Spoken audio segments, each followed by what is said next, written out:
And it was all because Sarah lost her job she had worked at for 10 years. Devastated and feeling worthless, she spiraled into depression. Months passed and Sarah's savings dwindled. She took a job at a diner, but the long hours and low pay only deepened her despair. She started drinking to numb the pain, and her relationships with family and friends began to crumble. One night, after a particularly rough shift, she found herself sitting alone in her apartment, staring at an old Bible on her shelf, a gift from her grandmother that she hadn't opened in years.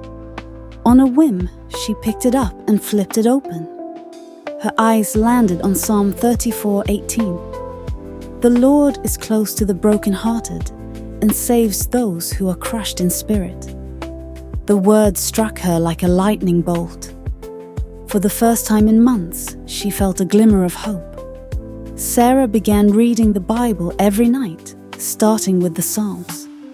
The more she read, the more she felt God's presence in her life. She started praying again, asking for guidance and strength. Slowly, she began to see her struggles in a new light, not as punishment, but as an opportunity to grow closer to God.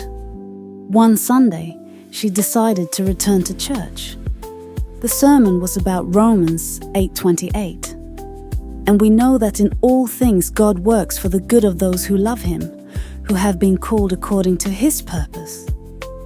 Tears streamed down her face as she realized that even her darkest moments had been part of God's plan to draw her back to Him.